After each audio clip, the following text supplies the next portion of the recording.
Hey, what's up, guys? Welcome back to Strikeout Bros with Lasha and Pablo.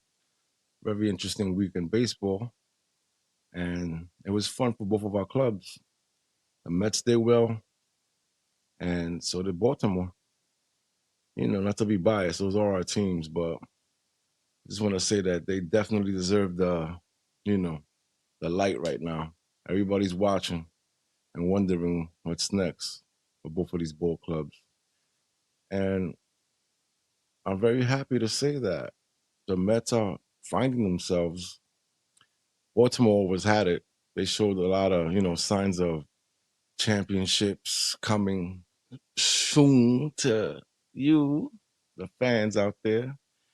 And the Mets, man, I don't know. After that 0-5 start, going to Atlanta, improving ourselves in a 2 out of 3, I'm proud of these guys. It's fun to watch when the team is exciting and they have chemistry and they're able to see the ball well because it shows that there's a future. There's a future out there for us. We can compete when everybody thought that team wasn't even going to be able to do that this year. And I like it. I like it. This is one of the most exciting seasons in a long time. So let's get right into it, Lash. Yeah, man, what's going on, man? So this week we're going over the week of April 14th. That week that was, like you said, it was an exciting time for both of our teams. Maybe not so much for Atlanta because they lost 2 out of 3 to the Mets, and not only did they lose 2 out of 3, they got shellacked by the Mets in the last game, It 16-7, I think. was So bad. It was bad. it was a surprising. As a Atlanta fan, I was like, "What the heck happened? Do I need glasses? My eyes, something's wrong." But no, that's what the score says. That's what Scores the don't score lie. said. Remember, remember a couple of years back when the Mets were gonna, they were looking good. They looked like they were playoff bound, and it was me and you. I went out there to visit you in Atlanta. We went to a 3-game series at Truist Park, and you know, I remember the Grom was going to pitch the last game. I think that was the game I was most excited to see. But we went out there and we stayed for every single game. We stayed all 9 innings for every single game, and there was one game.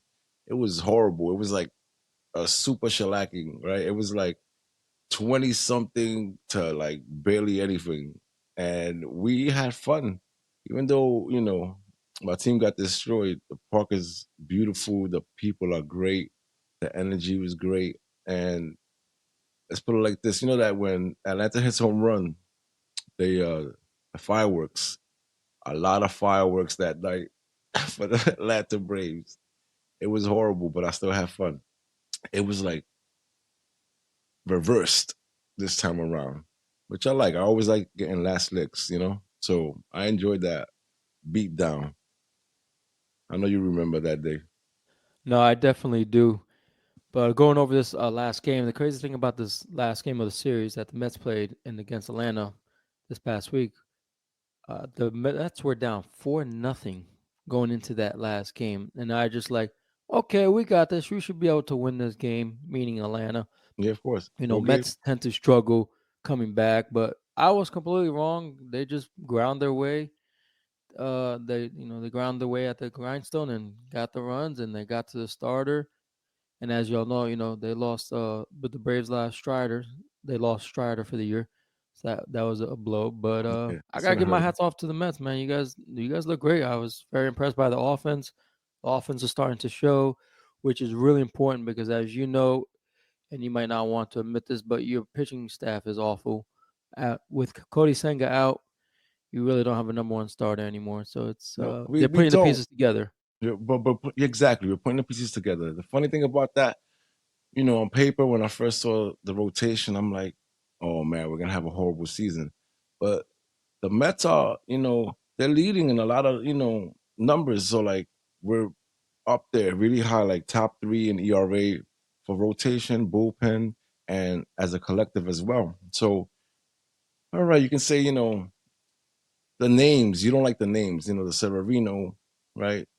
You have Manaya, you have Sengaya, you have Budo.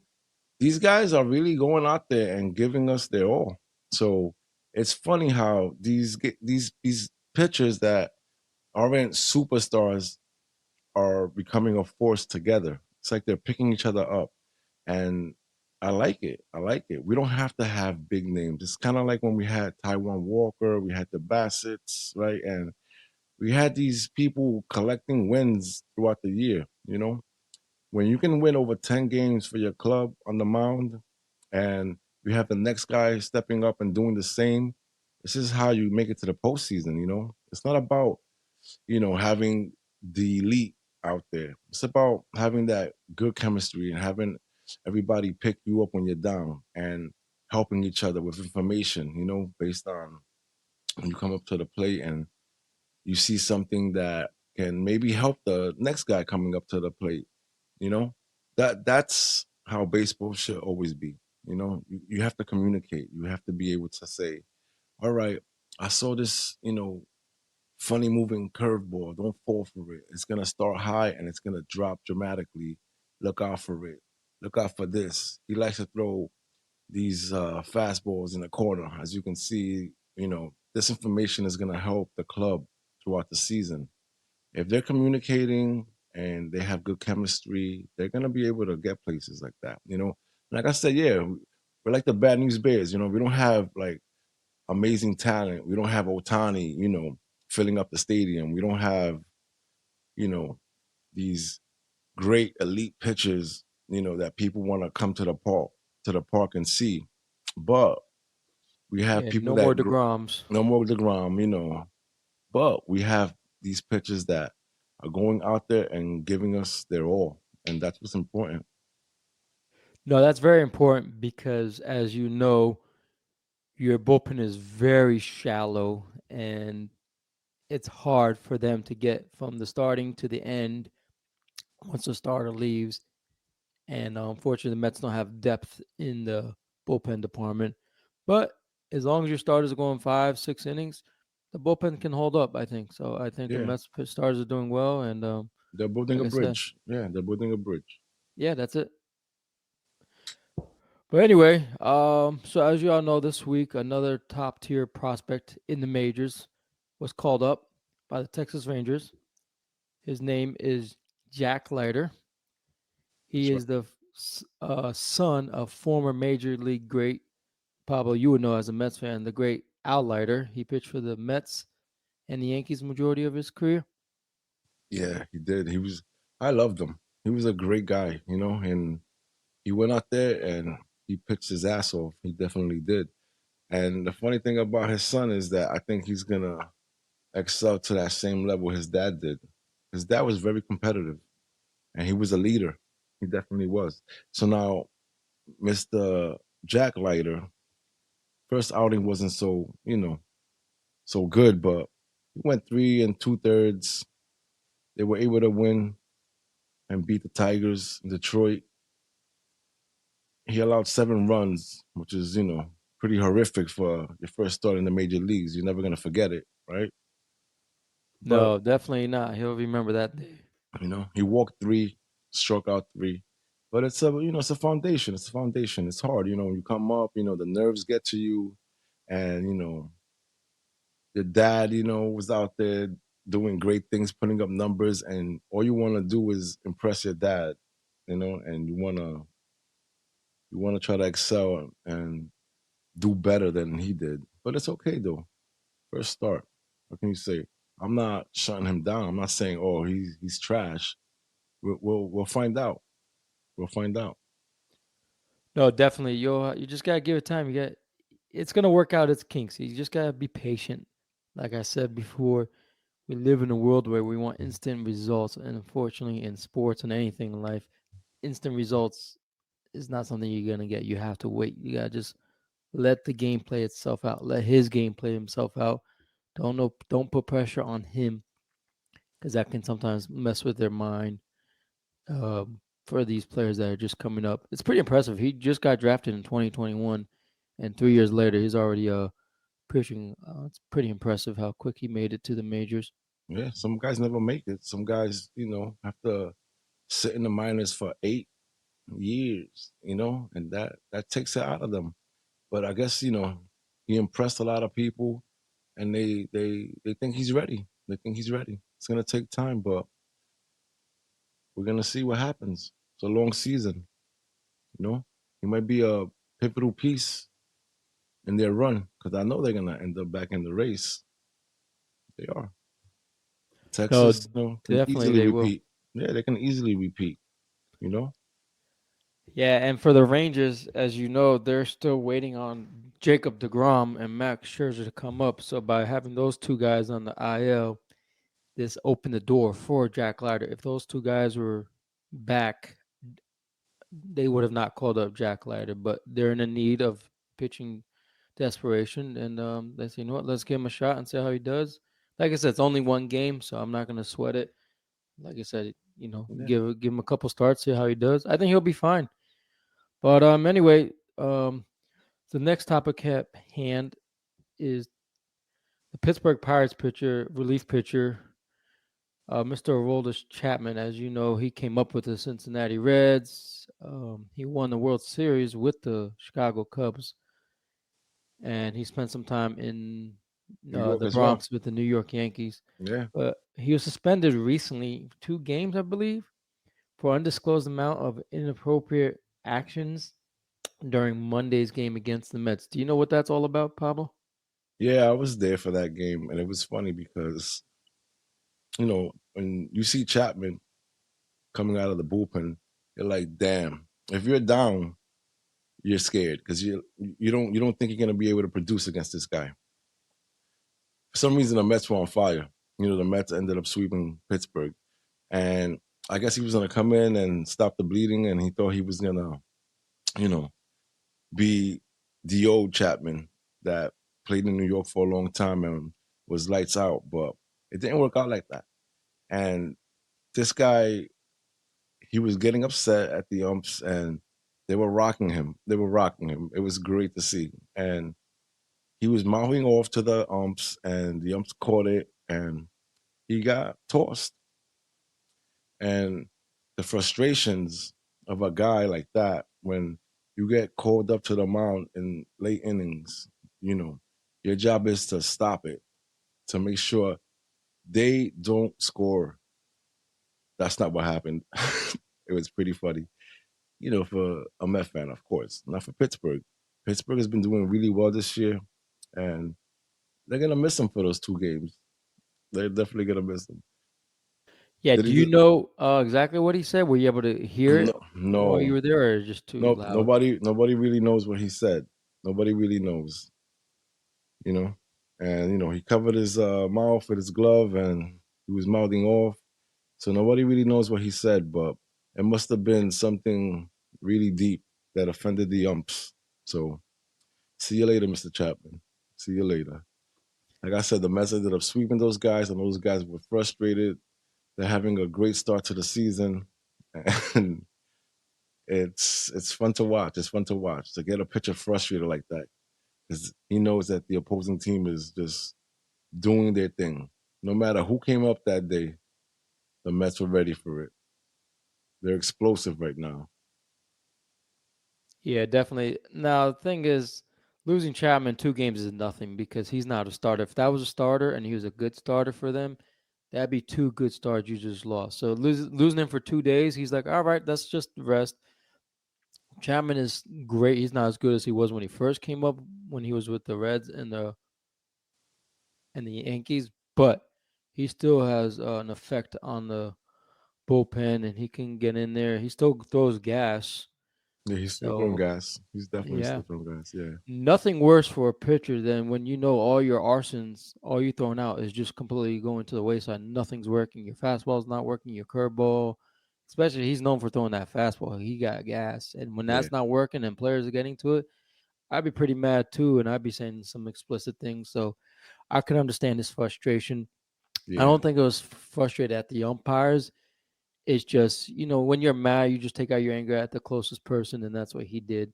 So I don't think it was a personal attack on the umpires. It's just, what are you gonna do? Go after everybody on the Mets? You can't do that. So yeah, umpire is the easy target, but It's what it is for Pittsburgh. It helped the Mets. They scored runs against him and they slapped him around, and that's what you're supposed to do. When in baseball, when you see somebody that's struggling and the other manager is not taking that guy out, and you got attack him as long as you possibly can, because if you don't, you're not taking advantage of the situation. So the Mets did the right thing and they took advantage of it, and good for them. So I'm not too worried about Pittsburgh or Chapman. 2 games is nothing. That's 2 days off essentially.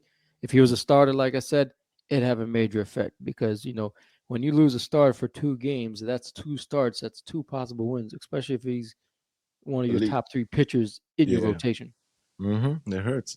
Any top of the order, pitcher getting tossed out for 2 games is gonna definitely hurt your ball club. That's a fact.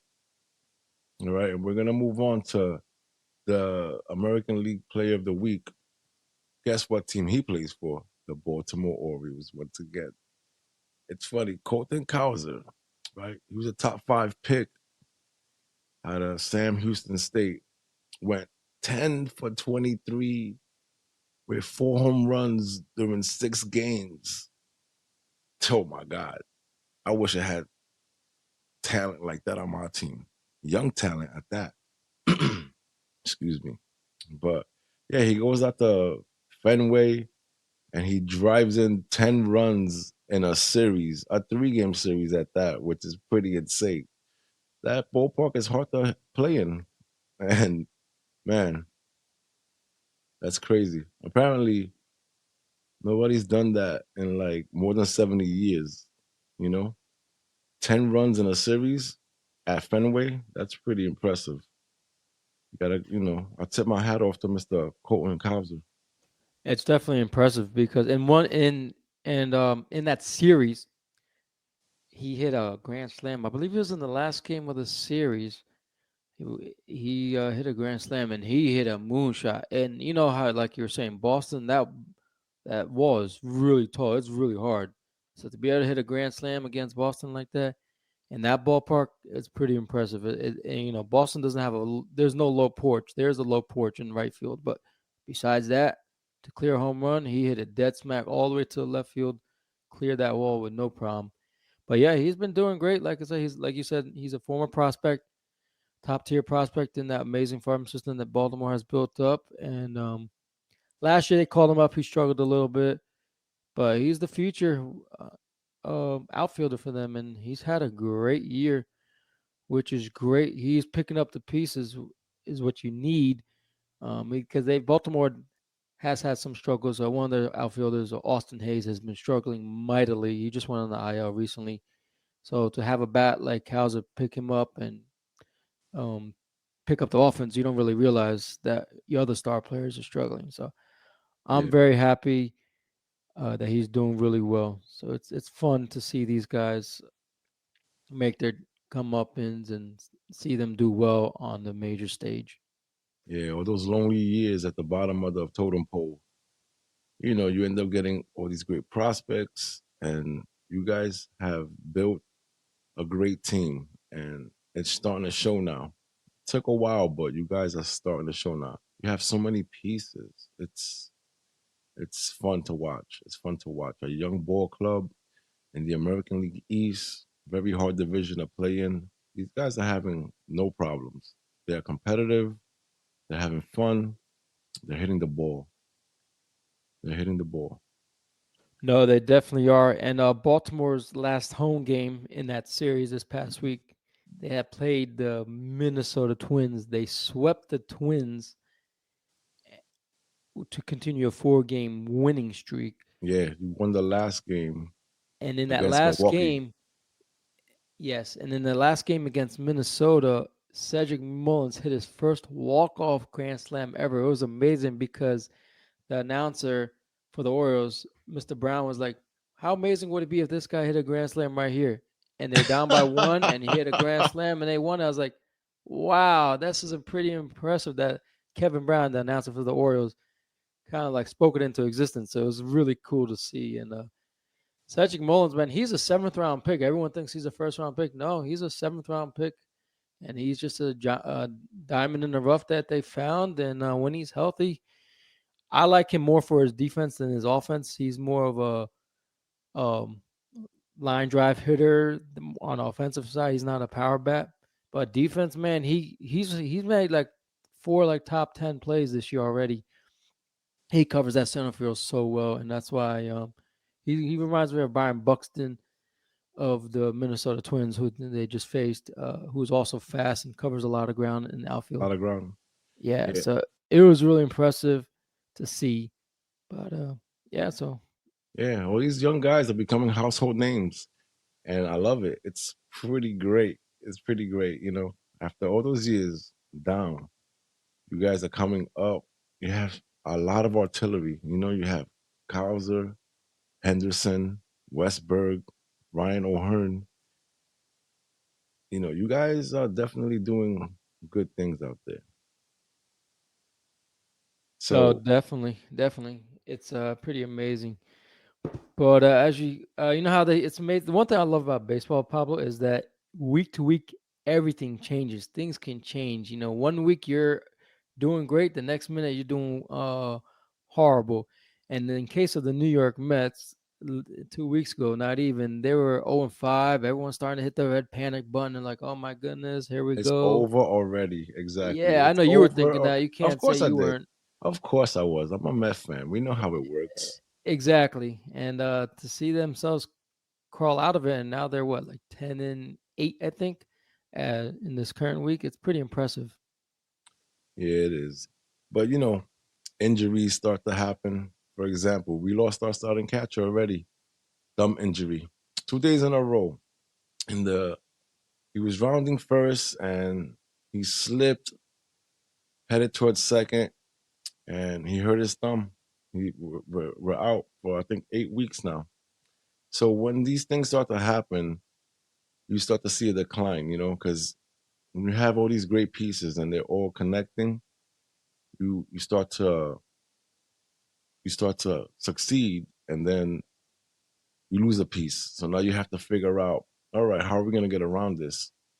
So they ended up calling up Thomas Nito, and Narias is going to be the starting catcher now, and then Nito's going to catch every other day, I guess. But Alvarez is going to be missed, and this is when you find out what type of team you have. Can Tomas Nito pick up the pieces? Can Omar Narvaez excel? When we got him from Milwaukee, he was the starting catcher behind, and then we had McCann. McCann didn't really work out for us. And when we called up Francisco Alvarez, Narvaez had to take a step back and say, all right, I'm older, I've been around for a while, and this young guy is gonna, take my place, but I'm gonna have to figure out how to contribute and how to stay hot. Omar's gonna get less at bats, and he's gonna have to, work out of the bench and be ready for those moments when he's needed. And now, without Alvarez, Omar's gonna have to step up and show them that he's a he's the man for the job. We're not gonna expect much from Tomas Nito. He's not a great player, but we just want him to focus on what he's doing right now and help this rotation, excel. But a lot of injuries are gonna start happening. Like we all know, the pitching injuries all over the league have been super dramatic, and it's gonna be interesting to see how all these ball clubs that have winning records try to stay afloat, because you can easily, lose 3, 4 games because you don't have all your pieces, and that's always the excuse. Yeah, we did well last week, and now we're down 2, 3 players. We don't have our full club, and you start to lose games, and you start to think, all right, this is probably why. But if the people coming in to replace these players do their part and show that they're capable of holding it down while Alvarez, the Striders get back, then you have something to look forward to. It's like chess. Once you lose your queen, then you have to completely think differently. I think that Alvarez is definitely the future of our ball club. I don't think we have to look elsewhere. He's electric. He's young. He's fun to watch, and he's doing really well. He didn't play a lot last year, but he was still able to accumulate 25 home runs, and that's impressive for a player that played less than half a season.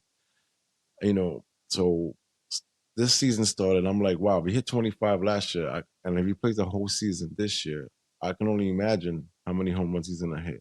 He has a real serious power bat, and he's really short, so it causes pitchers to have to adjust to that because the strike zone changes depending on your height. So you have to really adjust to these really short players like the Altuves, and because the strike zone changes really dramatically, and you have to throw a little lower to get it in the box, and he's gonna be missed. He's gonna be missed, but I'm looking forward to seeing how Narvaez and Tomas Nido adjust to his absence. Yeah, it's a lot of pressure for those catchers, for Nito or Narvaez. But I've always said this before, the catchers are like the quarterback for baseball. They help control how they gotta be able to catch different types of pitches, different types of speeds, and they control where the movement of where the they control the game essentially Yeah, I for believe the so. I agree. pitcher. And if a catcher can catch any pitcher, man, that helps your team greatly. You know that all right when these two guys throw pitch and catch to each other in the game, you know the game is in full control. So losing Alvarez is a tough blow, but thank goodness it's only a thumb sprain. So 8 weeks, it sounds like a lot, but it goes by fast. But with that being said, the Mets have been really impressive. They've won 9 out of 12 games, and with that being said, I believe they've won 4 straight series. Is that right? Five, four. Excuse me, four. Yeah, we're going to the West Coast after this series, right? So we took two out of KC, and we took three out of the Pittsburgh Pirates, and we're gonna be traveling to the West Coast, and we're gonna be playing the mighty Dodgers, which is gonna be fun to watch because we're doing really well, and we're playing a lot of big teams with great records, and we're pretty much going through them like they're bottom of the pile type teams, and it's impressive. So I'm looking forward to that series, and hopefully we can come back, 500. I would love to win 4 out of 6, but it's gonna be tough. San Francisco's doing well, and the Dodgers, oh my God, they're ready to win it all. They have so many pieces, and even if somebody went down over there, they would be okay. They would be okay. I believe they don't even have what's his name. What's the big man over there that is down? The pitcher. His name is Kershaw. Kershaw. He's Yeah. down. He's down right now.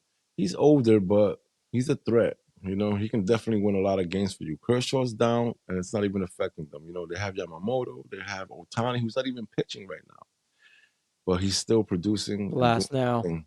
Glass now, they have a lot of good pitching, and it's scary. And the bats, Mookie Betts, Freeman, uh, Will Smith, they have a lot of good, James Outman, my favorite name, by the way. I love that name. He's the outfielder for the Dodgers. Outman. I love that name. But yeah, the Dodgers are great. And like you said, if you can come home was it 4-2, or 4-2 even or 500. Even 500 would work for yeah, me. That would work for me. I'm three and not. three would be great. So Yeah, yeah, San it would be. Francisco is no slouch. I don't think of San Francisco as the great team. They did spend a lot of money this offseason, so I'm confident the Mets can take 2 out of 3 from San Francisco, more than I am confident that the Mets can take 2 out of 3 from the Dodgers.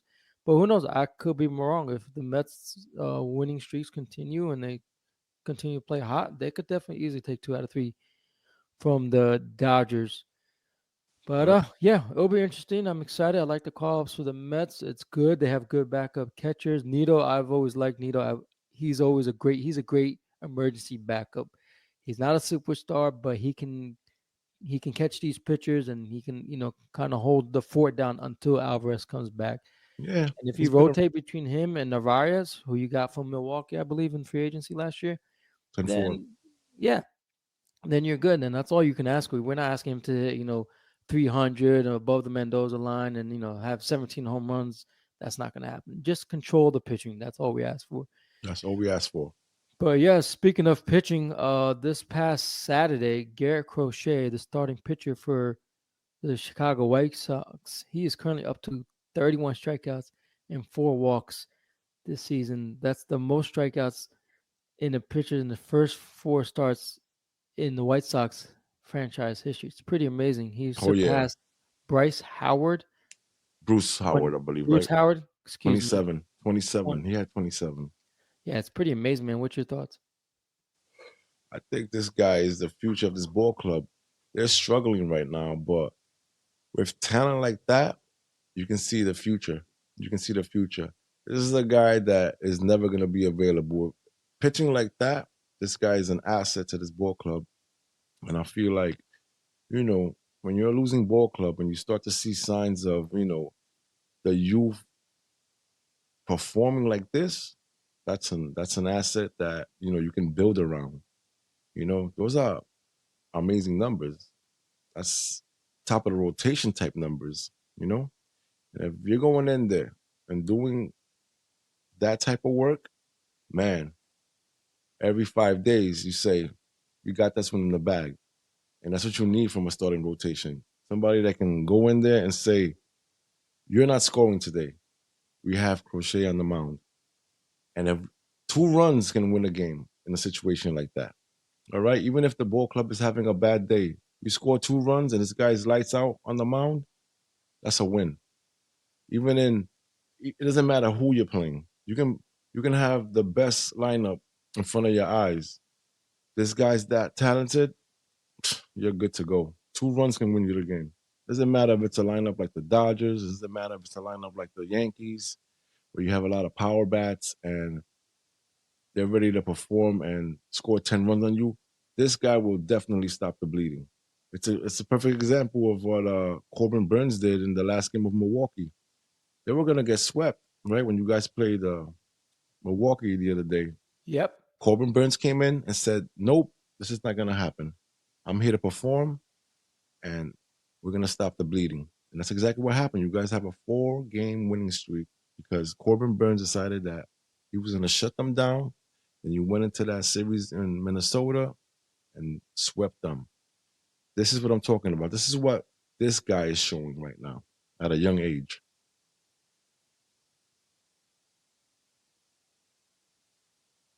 So let's talk about how since we're talking about the Dodgers a lot, let's talk about what Mookie Betts is doing for the Dodgers right now.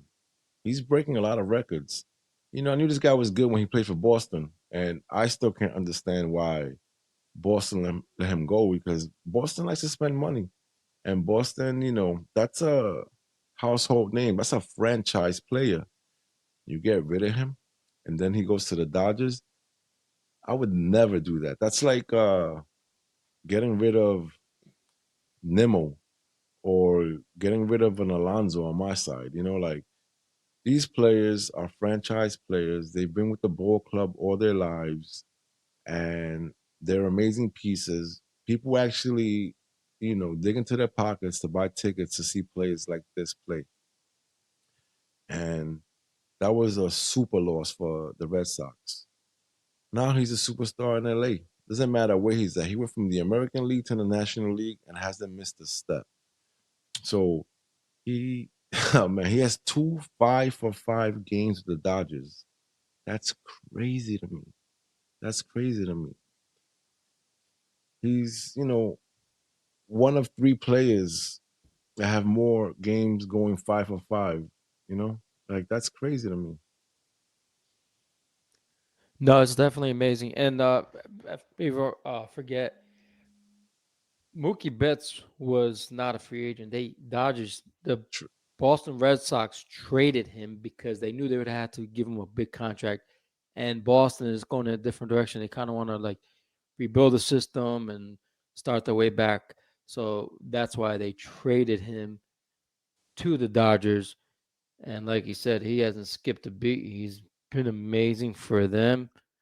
I think he's more of an asset than Freddie Freeman I agree. is, I and I agree. think he'd be more of an asset than Shohei Ohtani. The one thing I like about Mookie Betts, man, he doesn't get hurt, man. He's out there, and if he does get hurt, he's not out for long, and that's really impressive. He's the best availability is availability, and he's always available, and that makes that lineup very dangerous Yeah. when you have a Mookie Betts and his defense also. He plays Oh my great God. defense out there. He's fast. He plays that left field, no Yeah. problem. Left field, second base, shortstop.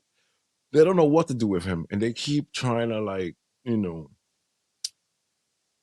figure out where he's best at. But this guy's able to play multiple positions. He's super fast. If he gets on base, he's a threat to steal. He has an amazing eye. He waits for his pitches, and he's producing. I'm sorry, but he's like one of the best players in the league right now. He's playing for those guys. I don't like those guys at all. It reminds me of the old Yankees. I mean, the old Yankees, not so much the old Yankees, like the Yankees, like the 2009 Yankees, where, they're like, all right, let's try to get all the best players on this ball club. Let's try to make this an all star team. And that's what the Dodgers did. But this guy, he's classy and he's out there to play and impress. And I love players like that. So even though he plays for those Dodgers, and they're always in the postseason, and they seem to be doing everything right, and it's the team that everybody wants to play for in the NL. He's definitely that player, I know he's pushing jerseys, and fans love him. Great asset for the Dodgers. Great asset. Yeah, and he's the second Dodger to have a multi RBI games, surpassing Cesar Torres, who did it in September of 2003. Imagine being that team that's facing Mookie Betts and knowing that he's going to go 5 for 5. How do you stop it? Do you just walk him all 5 times, or if you can't just walk him all You the can't time? walk him because if you walk him, he's gonna steal second. That's the He'll type steal of player he is. second, and then the other pitchers got to come up, other players, and then what happens is if you walk him, the other players get on. Then you get a Freeman that comes up or a Tani. He's on base. They hit a home run. That's 2 runs right off the bat. So Yeah, it's a hard it's a strategy. oh man, it's a scary lineup, man. They have I think Mookie Betts leading off, right? And then they have Otani, or they'll flip it and throw Freeman in there and then throw Otani third. Like, come on, man. You're gonna start off the game and you have to fight these three guys right off the bat. That's crazy. It's a hard start, you know. Their first five, six players are pretty elite. After the seven, eight, nine, not so good, but the first five players and those first three players, you have to really think about what you're throwing over the plate when you see these guys waiting for it. It's dangerous. It's very, very dangerous. And like you said, not only are they good offensively, defensively, man, Otani as a pitcher next year for them, that's just going to be icing, you know? It's crazy. And Freeman, what a classy guy, I love that guy. And he played for Atlanta for so many years, but I always loved him.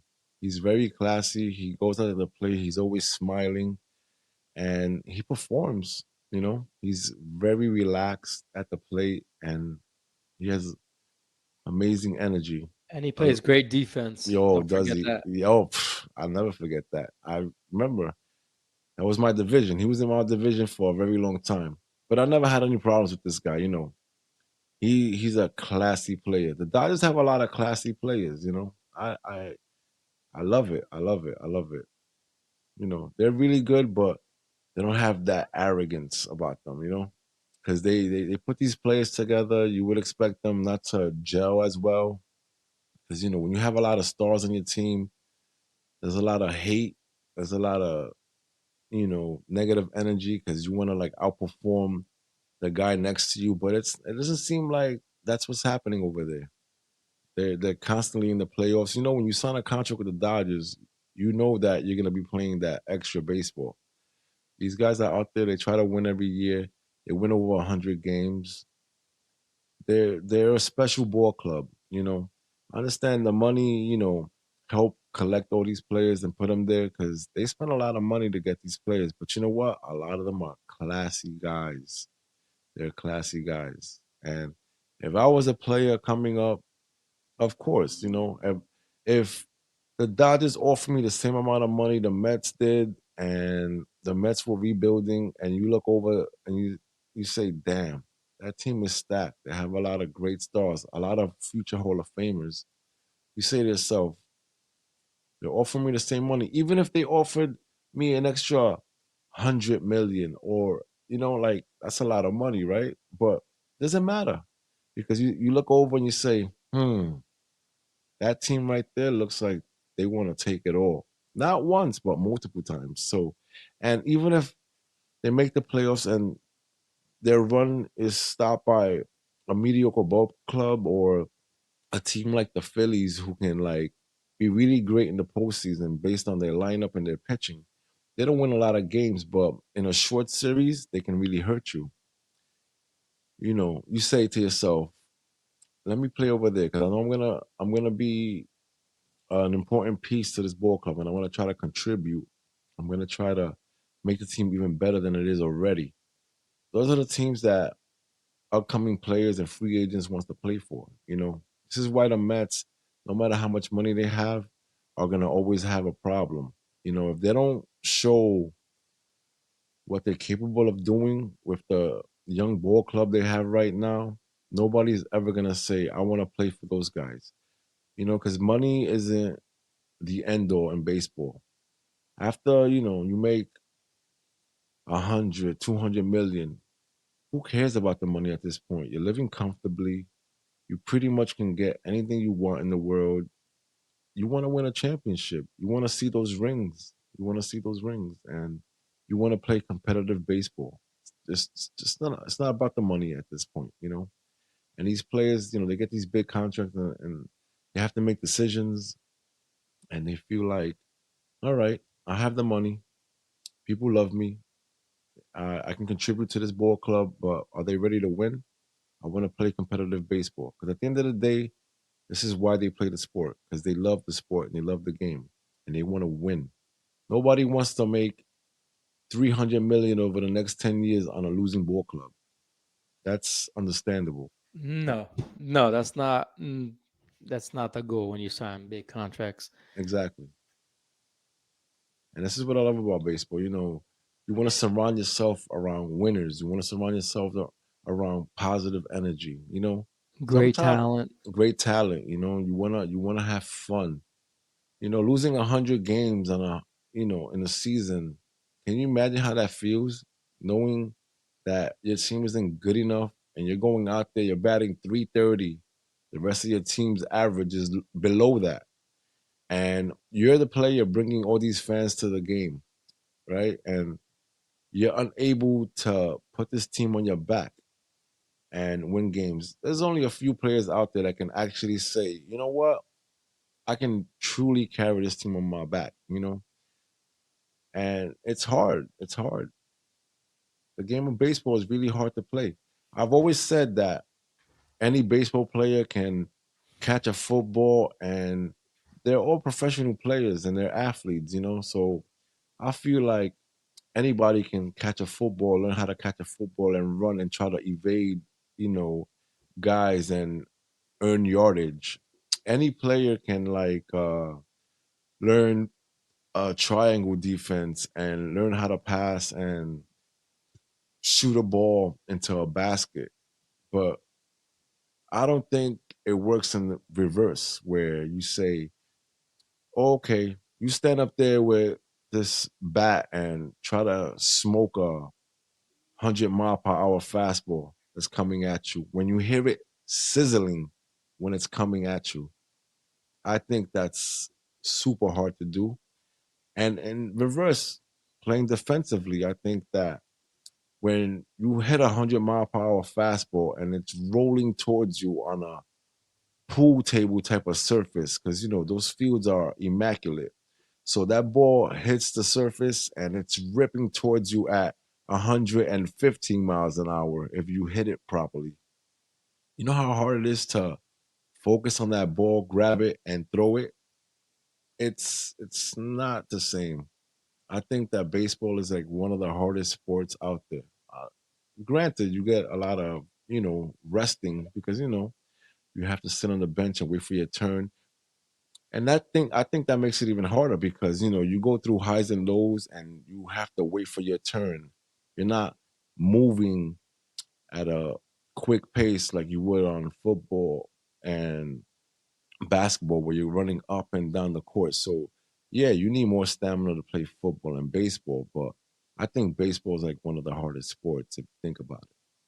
No, it definitely is. It's very impressive how these guys can, first of all, throw 100 plus miles per hour, let alone hit a ball that fast. I know I wouldn't be able to, and I'd probably get whacked by the ball. If I got hit by one of those pitches, I'd be have severe bruises. But it's pretty impressive. These kids are talented. They're strong, and they're only getting stronger and younger. They're getting stronger at a younger rate. Like 17, 18 years old, these kids are throwing 100 miles per hour, which is dangerous because then it causes injuries like you have now. But it's what it is. But anyway, with that being said, one of the things we like to do on this show is to point out the best pitcher of the week and the best hitter. So for this week's gunslinger of the week is Boston Red Sox starting pitcher Tanner Hulk. I believe I'm saying that right. Yeah, I think you are. He had a masterful outing on Wednesday, tossing 3 hit shutout with 9 strikeouts, no walks, and he was able to do it under 100 pitches, which is pretty Impressive. impressive. The Oh last Red yeah. Yeah. The last Red Sox pitcher to do that was Clay Buchholz in 2014. He just did it in the 98 pitches. And it was really amazing. The game was done under 2 hours. Isn't that amazing? Yeah, it's amazing. For baseball, oh my God. This guy was just like, give me the ball, shoot. Give me the ball, shoot.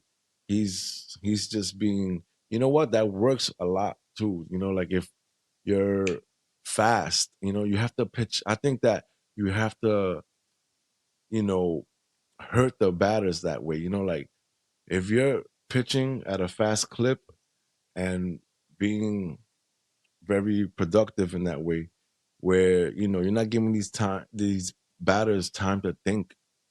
It helps your outing, because these guys never really get comfortable at the plate.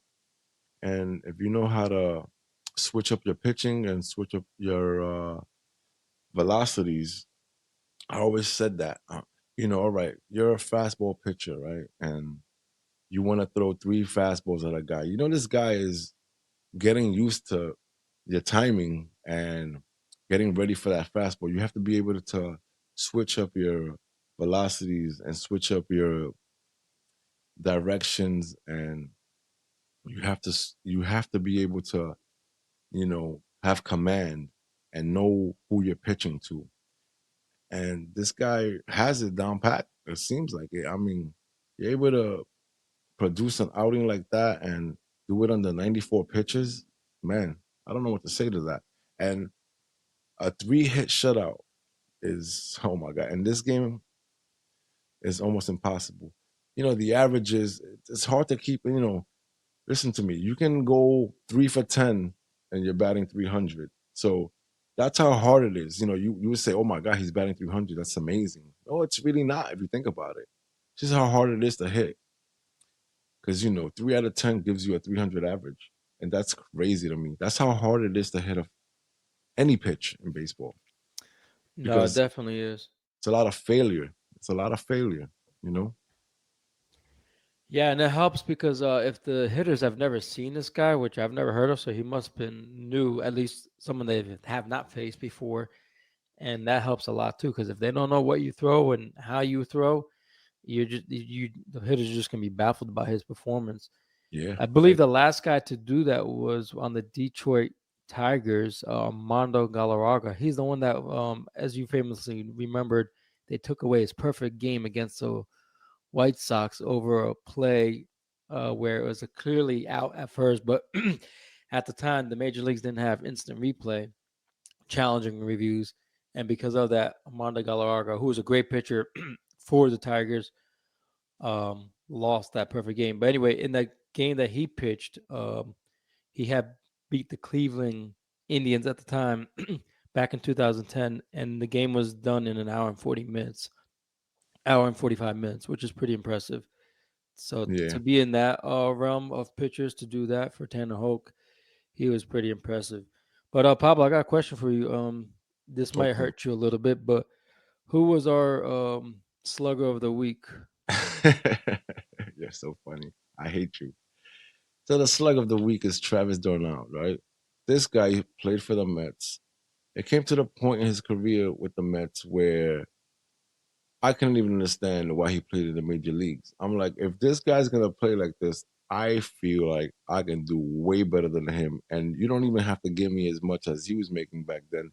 You can give me half of that. You can have me on a $500 a week salary, right? Where I'm gonna go out there and give you my best. This guy couldn't peg anyone at, you know, this, and he couldn't peg anyone stealing. He couldn't hit. He couldn't do anything right. He couldn't even catch. Like, I don't know what happened to him. I'm like, all right, once we get rid of this guy is never ever gonna play Major League Baseball again. Wrong. Not only does he move on to the mighty Atlanta Braves, but he becomes a force. All right. So this guy hits. He had a 3 homer game the other day, right?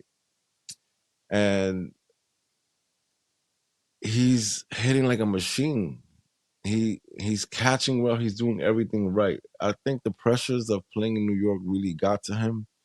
Atlanta's like baseball country, and the fans out there they really appreciate their players and they root for these guys as if they were family. And man, this guy's the third Braves player since 1901, right? Because to hit a grand slam in a 3 homer game, you know how hard it is to do that? Not only does he get 3 home runs, one of them ends up being a grand slam. And Bryce Harper did it a couple of, like a week ago or 2 weeks ago. He had a 3 homer game.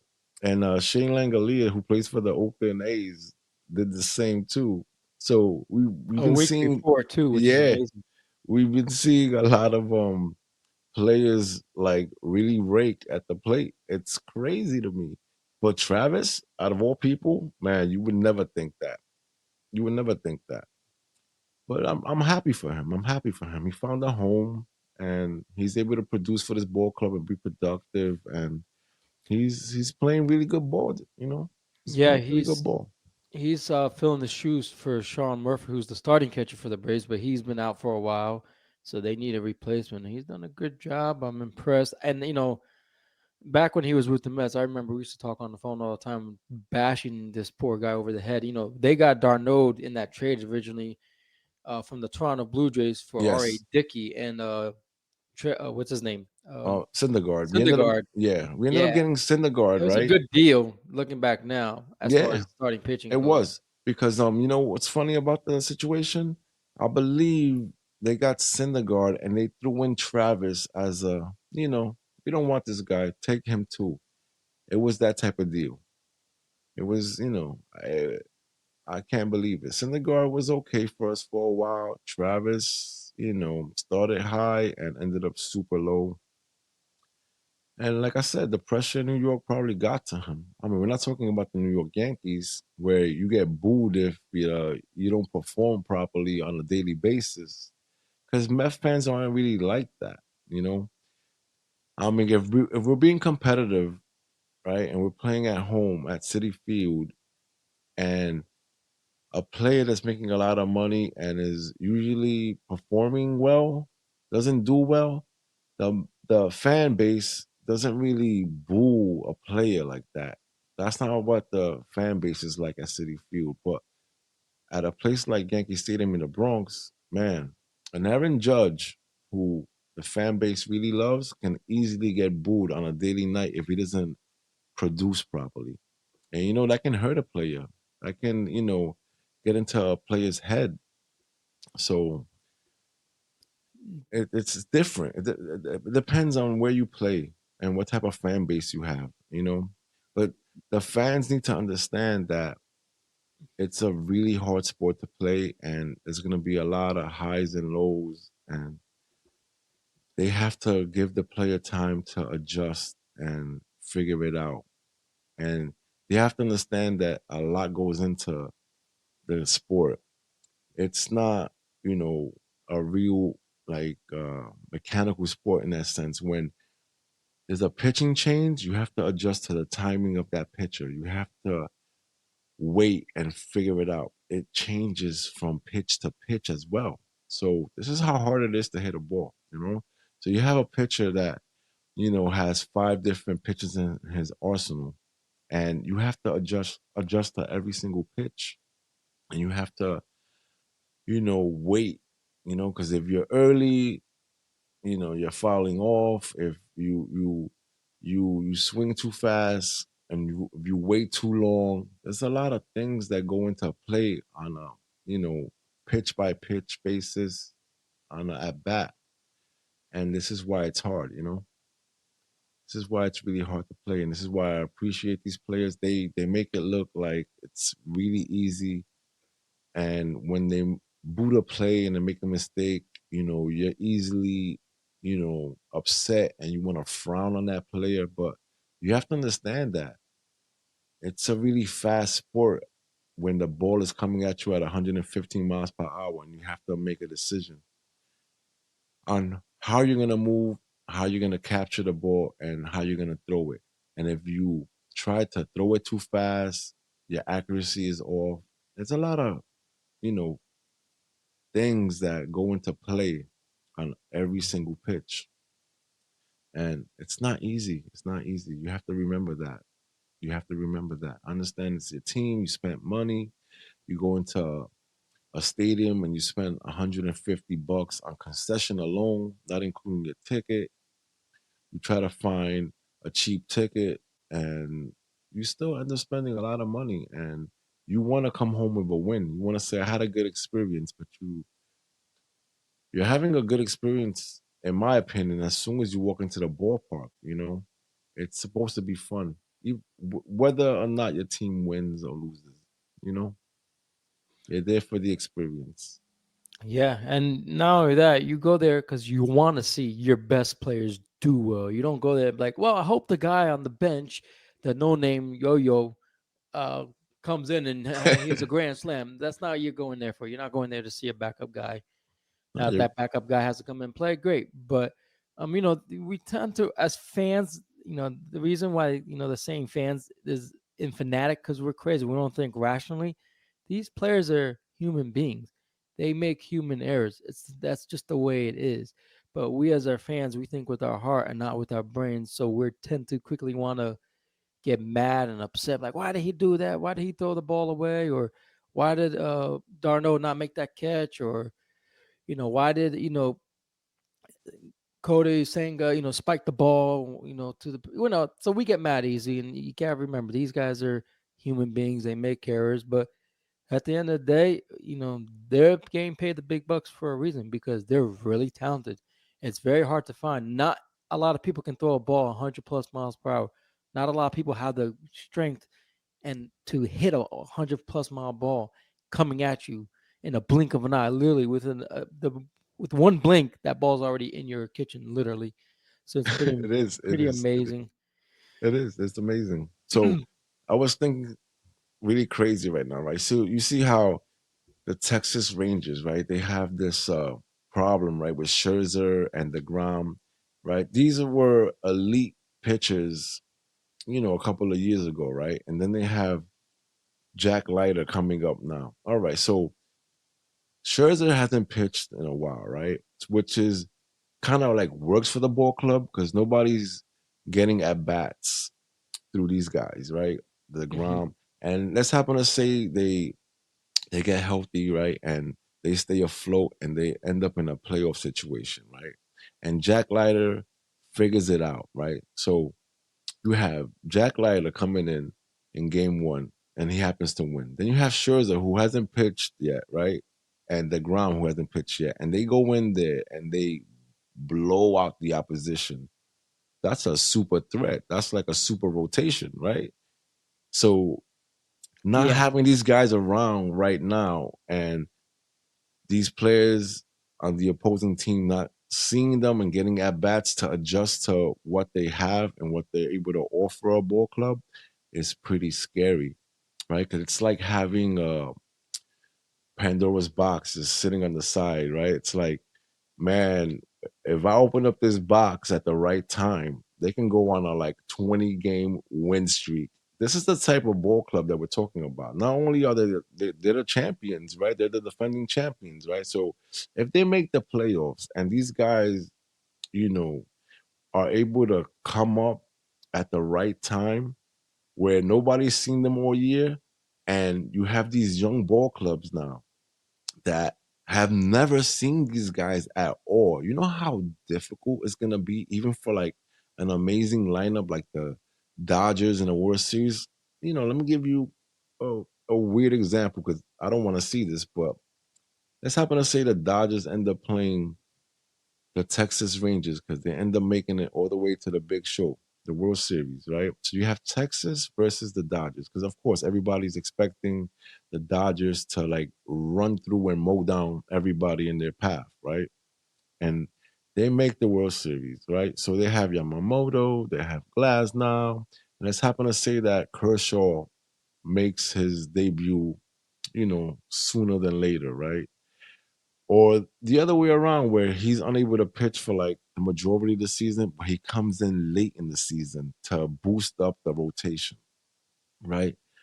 So now you have DeGrom and Scherzer who haven't pitched yet, and they come in late in the season too. So that means less of a look for the opposing team and harder for them to hit the ball. Imagine these games are gonna be amazing for a true baseball enthusiast, because it's gonna be all about the pitching at this point. There's gonna be a lot of whiffing. Nobody's gonna hit the ball, and it's gonna come down to who makes the first mistake. That's gonna be an amazing World Series. No, But definitely, that would make it very interesting because yeah, you don't know when the next hit's gonna come exactly. Because these or the guys, run. we're talking about elite pitchers. All right, he was unable to contribute. He was unable to win 10 games this year because he wasn't around. But then once they do show up, they can become a really dangerous rotation on both sides. On both sides, you know. But my predictions, not because like I said, I don't want to be biased, but I would love to see the battle of the orange. I would love to see Baltimore go against the Mets. AL East versus AL, NL East, and I would love to see these two ball clubs. I know Baltimore is definitely gonna make the playoffs because they're a force. They have a lot of young guys. They're thirsty, and they did well last year, and they can only get better. And with the additions of Corbin Burns, you know, I feel like they can definitely get to the next level. The Mets, we have the money. We have David Stearns. If we continue to play well, maybe we can get another arm in there. I mean, listen, we don't have Sengai yet, so maybe he can come to the ball club and make a difference. But it's gonna be interesting. So we're coming to the part of the show where I ask you a trivia question. I like to, try to stump you and mess with your head. But you're so good at this that you might know the answer to this. Who was the first MLB franchise to retire a player's number? And who was the player and what was his number? Well, the one franchise that comes to mind who has the most amount of retired numbers is the Yankees. They have the most retired numbers. So I'm gonna go with the Yankees as a team, and I'm gonna go with a guy by the name of the great Lou Gehrig. His Oh number was man. number 4. And it's funny you're talking about retired numbers because this is a subject for another time. But the problem with retiring numbers is you soon to run out of numbers. So the question I have, and this is for another podcast, is will we ever see a time in baseball where we'll have players wearing triple digit numbers. They do it in the KBO, as you know, which is the Korean Baseball League. And I've watched some of the Korean baseball games on YouTube, and it looks normal to me. I don't notice anything, but it'll be interesting. Yankees are notorious for retiring numbers.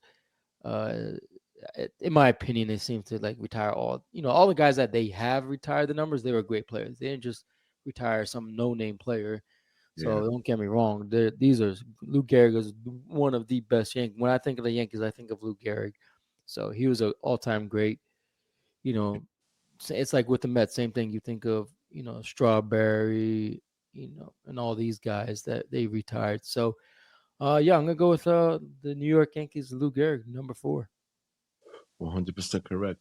And the funny thing about the Yankees, right? I agree. I think they retire way too many numbers, but you have to also remember that they're in all of sports have the most championships, right? So you have to imagine how many great players went through that system to be able to win those championships. So they knew how to do it from very early on.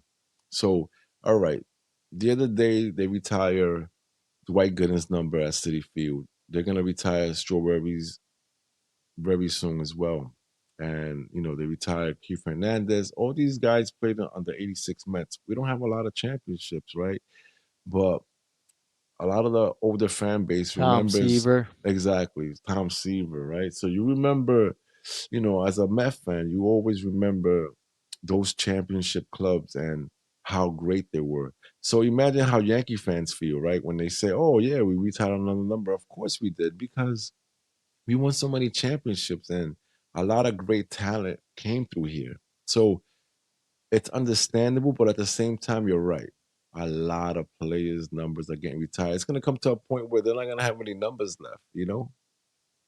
And when I look at the Mets, it's weird because you see a lot of these new players wearing these numbers that you remember really well. Like 20, for example. 20 is the polar bear, Pete Alonso, right? And then you say to yourself, wow, Hojo, Howard Johnson, who also played for the '86 Mets, wore that jersey, you know?